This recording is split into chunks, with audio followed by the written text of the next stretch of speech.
За өнөөдөр 2026 оны 7 сарын 9-ний өдөр Төв аймгийн Эрдэнэ сонсон буян төв компани Шарарапсын Ника сортын тарианталбай. За цэцэглэлтийнхаа үеинд явж байна. За та бүхэн харж байгаа бах.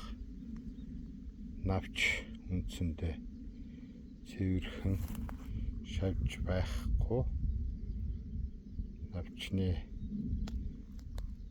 фотосинтез хийх навчны талбай нэлээд өргөн байгаа нь энэ манай Харапс навч тэжээл бүрэн хангалттай байна гэх үндслөө нь яагаад гэвэл бид нар тарихын өмнө гаад 100 кг азот за яг энэ хэсэгт бол үнд сөгжүүлэх зорилгоор амофос уу 1252 гэдэг азот 12 фосфор 52-тэй бордоо бас 100 хилээр хийсэн.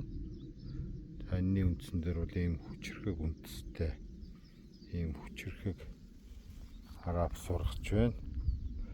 За бид одоо ингээд нэг ишийг харахад бол дээрээ нэлээд олон салаа үүсэж байна. Одоо салаа болгон дээр бол цааш цэцэг ургаад цэцэг болгоноос хонхорцог үүсээд ингээд тарих болов. За бид эднэр энд бол хог ургамлын эсрэг, үетний эсрэг Canon 08-аар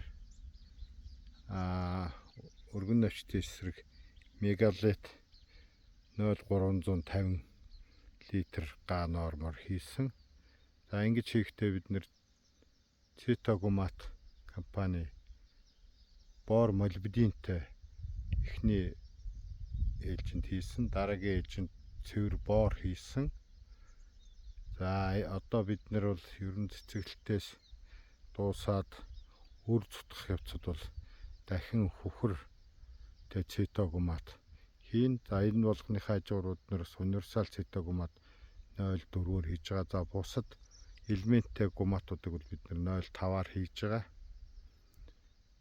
За тэгээд энэ болгоныг явахдаа бид нар навчаар 2 удаа агроминерал алисти гээд яг одоо Харапсан зориулсан бордог 2 литр га нормоор хийсэн.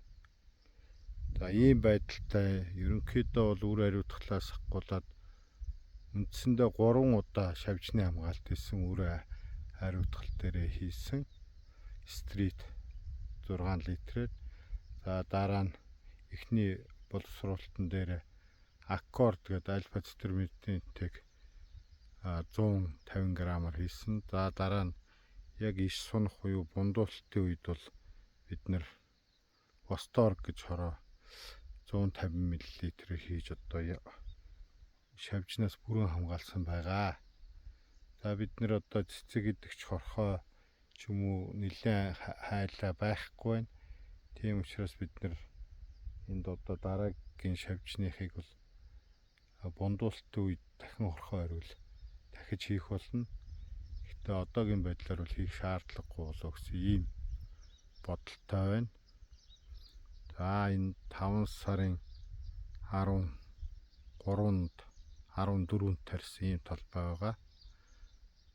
Ерөнхийдөө жигд өндөртэй 120-аас 140 см өндөртэй ийм ургасан ийм Харапсын талбай байна.